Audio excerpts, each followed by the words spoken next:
this dark things that I was doing, a lot of soul ties.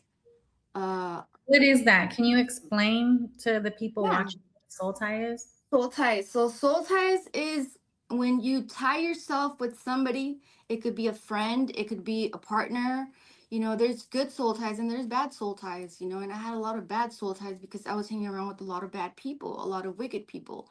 Um, so you hang out with them, your soul starts getting tied, and you have multiple partners.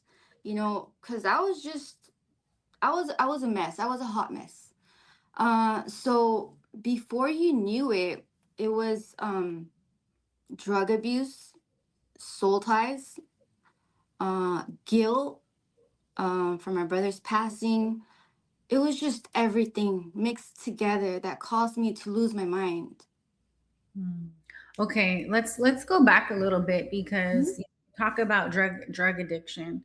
Um, like some people will say, "Well, I'm not an addict. I just do it every once in a while, or I only do it on the weekends." Or, there could be like a denial there for some.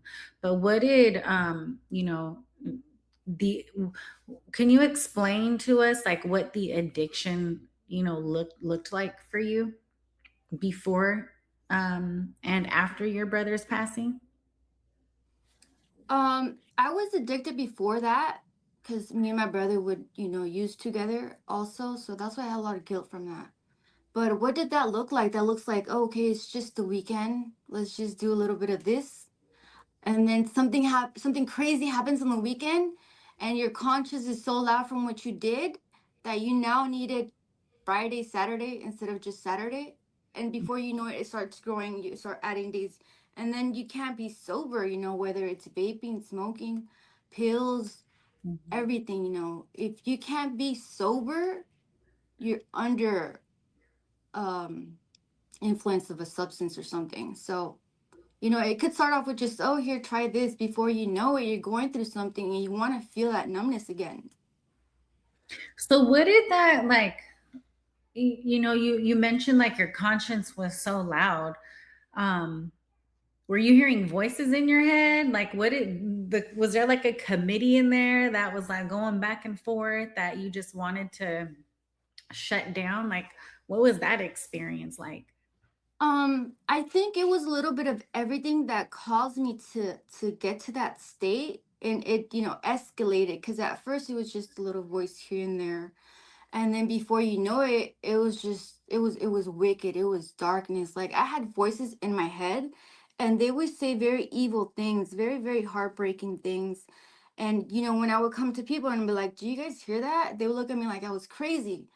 And it would break their heart. My mom's heart was broken. My siblings' hearts were broken because they're like, "Dang, my sister, we lost my brother. Now we have my sister. She's going crazy. She's telling us that she's hearing voices, but we don't hear anything." So I stopped telling them what I was hearing. Instead, I just started isolating myself. I was alone. If I wasn't working at night, I was at home alone, tripping on these voices. I was so paranoid, so paranoid. Also from escorting, because a lot of the times men think that you're gonna go there and you're gonna put out and this and that. But a lot of the times we just take off with their money. And then when we take off with their money, we get scared. We're like, oh no, like he's gonna come after me because I took off with his money. So that brings a spirit of paranoia, spirit of fear. Um, it was just everything combined that caused me to go crazy. I was crazy. I had voices in my head. I was tripping. Yeah. Yeah, I can relate. We want to shut down the overthinking. For me, it would be at nighttime when I would try to rest and go to bed. I would start Yeah. my mind would go so fast I couldn't keep up with my own thoughts, and it was scary. It was really scary. There was no peace. No peace, no peace for the wicked. Yeah, there was no peace at all.